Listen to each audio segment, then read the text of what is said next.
क्या आप भी किराए के मकान से अपने मकान में जाना चाहते हैं? क्या आपने भी कई बार कोशिशें की हैं किराए के मकान से अपने मकान में जाने की, पर किसी भी कारण से वो प्रॉपर्टी आप परचेज़ नहीं कर पाते? कुछ भी हो सकता है, वो बिज़नेस में लॉस हो जाता है या किसी भी कारण से उस प्रॉपर्टी को आप परचेज़ नहीं कर पाते। तो आज हम इस वीडियो में इसी बारे में बात करेंगे। नमस्कार दोस्तों, मेरा नाम है Sonia Jain and I am a numerology expert. तो फ्रेंड्स, आज हम बात करेंगे प्रॉपर्टी योग के बारे में। सबसे पहले आप सब लोग जो अपनी प्रॉपर्टी में जाना चाहते हैं, अपने मकान को ख़रीदना चाहते हैं, तो अपने न्यूमेरोस्कोप में या अपनी डेट ऑफ बर्थ में आप देखिए, डेट ऑफ बर्थ और ड्राइवर कंडक्टर में क्या 258 आता है।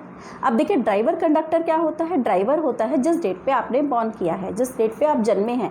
लेट्स से 23 मई 1978 को किसी का जन्म हुआ है, तो 23 जिस डेट पे उसने जन्म लिया है, 2 + 3 उसको प्लस कर देंगे तो वो हो गया ड्राइवर।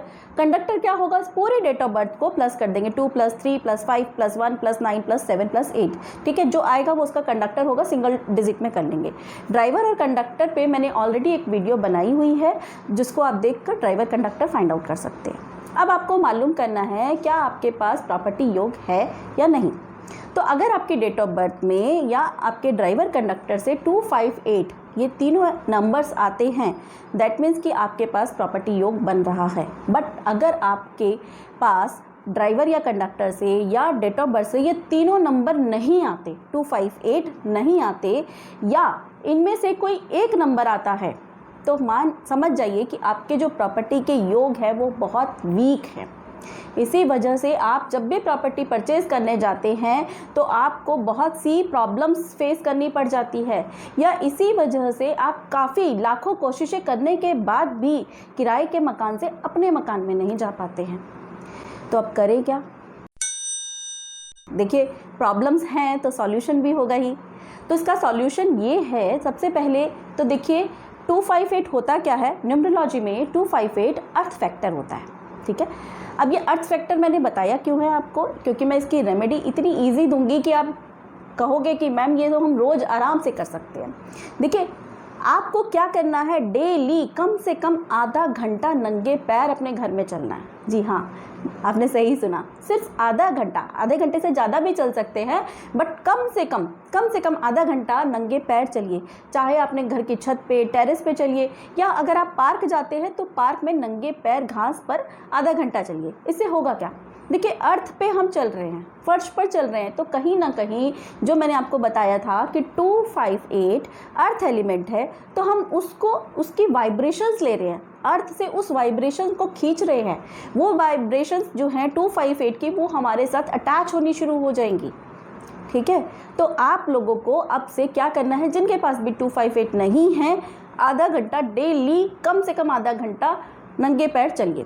दूसरा क्या कर सकते हैं? दूसरा, आप गाय को डेली कच्चा आलू खिलाइए। देखिए, बहुत बहुत आशीर्वाद, बहुत ब्लेसिंग्स मिलनी शुरू हो जाएगी अगर आप गाय को डेली कच्चा आलू खिलाते हैं तो।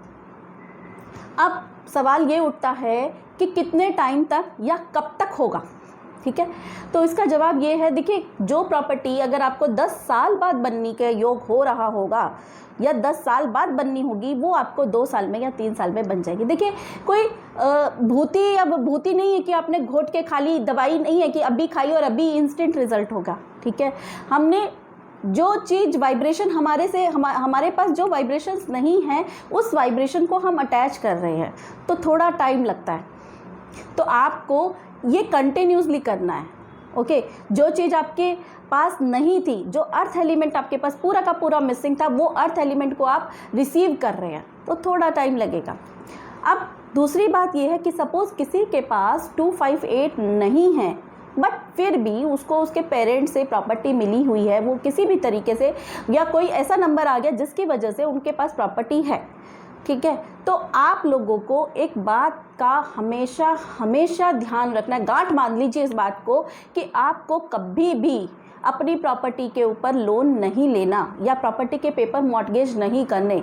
अगर आपके पास 258 नहीं है और अगर आप अपनी प्रॉपर्टी में रह रहे हैं या आपके पास अपनी प्रॉपर्टी है, तो आपको अपनी प्रॉपर्टी को कभी भी मॉर्टगेज नहीं करना, कभी भी उस पर लोन नहीं लेना।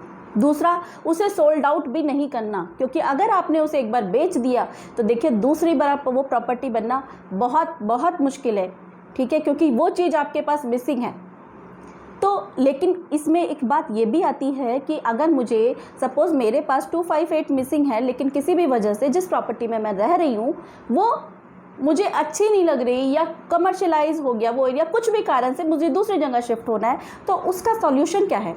उसका सॉल्यूशन ये है कि आपको जो भी दूसरी प्रॉपर्टी पसंद आ रही है, जहाँ भी आपने पसंद किया है, उसका डाउन पेमेंट की टोकन अमाउंट जो भी है वो अपनी पॉकेट से पहले दीजिएगा।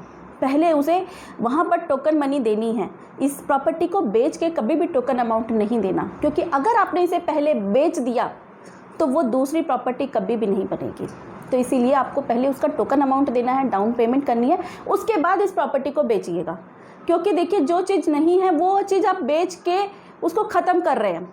आपने देखा होगा अक्सर ऐसे लोग होते हैं जो कहते हैं हमने ये प्रॉपर्टी जब से बेची है ना तब से हमारा प्रॉपर्टी बन ही नहीं रही है। वो यही लोग होते हैं क्योंकि उनके पास 258 नहीं होता, और जब भगवान ने, किस्मत ने या किसी भी कारण से उनके पेरेंट्स से उन्हें वो चीज़ मिल गई है और वो उन्होंने बेच दी तो वो चीज़ ख़त्म हो जाती है। तो इस बात का आप हमेशा ध्यान रखिएगा। आज के लिए इतना ही। आपको किसी भी टॉपिक पे अगर वीडियो चाहिएगा तो आप मुझे कमेंट सेक्शन में मेंशन कीजिएगा। प्लीज़ मेरे वीडियो को लाइक कीजिए, शेयर कीजिए और सब्सक्राइब कीजिए my channel. So next video में मिलते हैं नए टॉपिक के साथ। राधे राधे।